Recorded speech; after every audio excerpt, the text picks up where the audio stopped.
আসসালামু আলাইকুম। আমি মোহাম্মদ রিপন। এবছর মেডিকেল অ্যাডমিশন টেস্টে জাতীয় মেধায় 89তম হয়ে ঢাকা মেডিকেল কলেজে পড়ার সুযোগ পেয়েছি।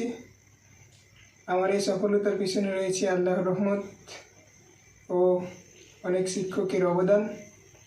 আমার এই সফলতার পিছনে যে সকল শিক্ষকদের অবদান রয়েছে তাদের মধ্যে ডক্টর মেহেদী হাসান ভাইয়া অন্যতম। ভাইকে আমি ধন্যবাদ জানাই আমার এইচএসসি লেভেলের শুরু থেকে আমার পাশে থাকার জন্য। ভাইয়ের ক্লাসগুলো অনেক ইফেক্টিভ ছিল।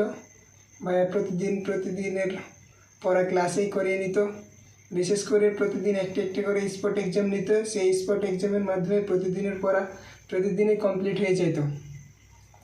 তারপরে ভাইয়া স্টুডেন্টদের প্রতি খুবই আন্তরিক ছিল।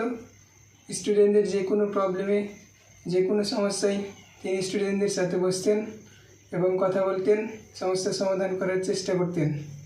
ভাইয়ের বাসা যেহেতু চাঁপাইনবাবগঞ্জে এবং আমার বাসাও চাঁপাইনবাবগঞ্জে, আমি 2023 সালে হুমায়ুন রাজা উচ্চ বিদ্যালয় থেকে এসএসসি ও 2025 সালে রাজশাহী সরকারি সিটি কলেজ থেকে এইচএসসি পাস করেছি। যেহেতু ভাইয়ার বাসা আমাদের চাঁপাইনবাবগঞ্জে, সেহেতু চাঁপাইনবাবগঞ্জ এলাকার স্টুডেন্টদের প্রতি ভাইয়ার আলাদা একটি টান আছে, তাদের প্রতি আলাদা একটু আন্তরিক। তা আমি জুনিয়রদের উদ্দেশ্যে কিছু বলতে চাই।